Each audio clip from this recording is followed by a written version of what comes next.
So let me talk a little bit or ask a little about what in this country or in this society is called dating, you know, and which we as Muslims definitely don't believe in and try not to practice or should not practice. How did you actually get to know each other? I mean, how did you find out about each other? How did you meet? How did you find out whether this is the person that I'm interested in? This is the type of personality that I can live with. How did you do that? I mean, at first we went to different schools, different Islamic schools. And you're talking about high school? Yeah, high school, okay. Different high schools, Muslim high schools, and okay. So we knew of each other, and maybe we'd see each other from a distance at like Eid or Friday prayer, and that's what got me interested in. I mean, at the time, of course, I was under the pressure from my parents, which would be totally wrong for me to go and approach a girl, even through the Islamic way, to go to her parents or ask a friend to ask me if she would be interested. So I was kind of under the fear that would just blow up in my face. So, I did, go through unconventional ways, which I thought was the lesser of the two evils. Just try to talk to her online, which was very accessible and was there, and most of the Muslim guys were doing it at the time. So it was very easy to do that. And so that's how. That was the main way we got to know each other, really. And then I told my parents about it, and my mom, she was happy that I wanted to get married. She knew the family pretty good, and she was okay with it. My dad, on the other hand, like I said, was very skeptical. Didn't like the idea. So that's what kept me from stopping the whole online thing, because it wasn't going anywhere with my parents. Because my dad's the one that makes the final word.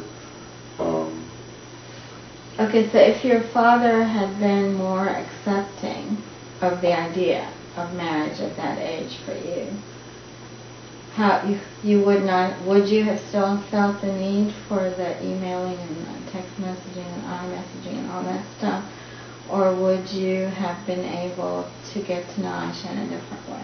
Well, if my parents agreed to have set up a chaperone, time to talk, and that definitely would have been much better, because I would have got to know her at a personal level, but also be in a safe Islamic atmosphere where nothing would happen. But like I said, that wasn't going to happen anytime soon, because there was that constant tension between me and my dad about whether or not I should get married or who I should get married to. So that was always there.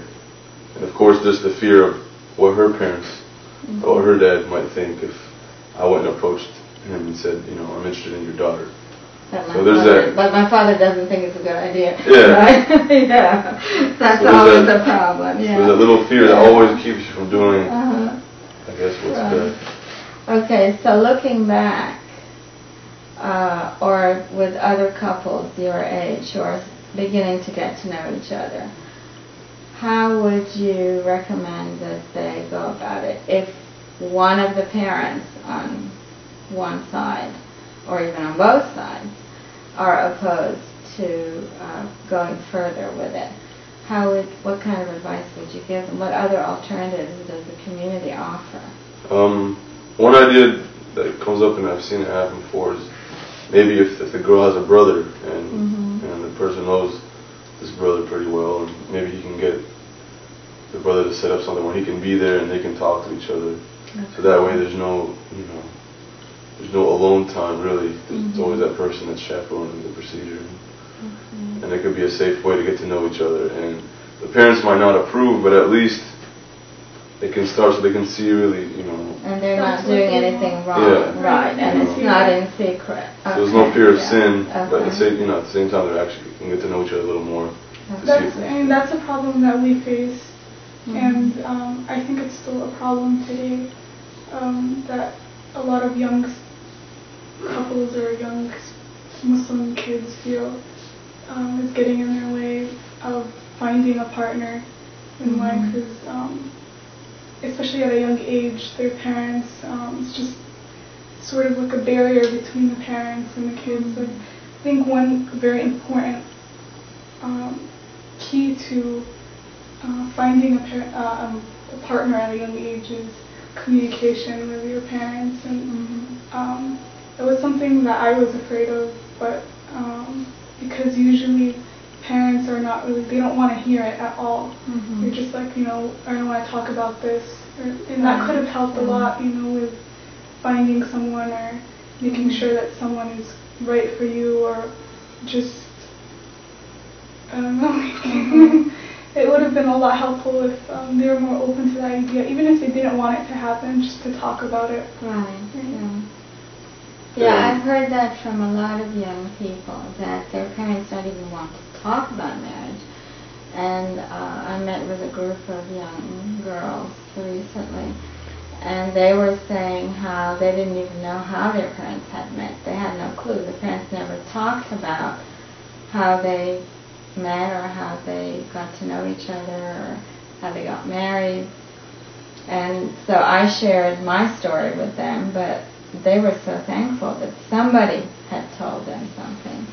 So definitely I think the parents need to be more trusting of their children and be able to share their own experiences.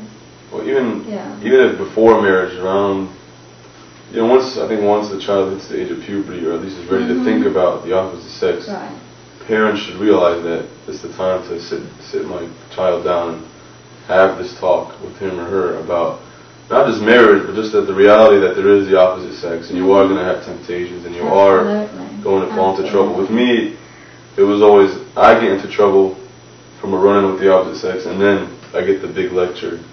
So it wasn't like, there was no preventative measure. There was always the punishment side. There was never the prevention side.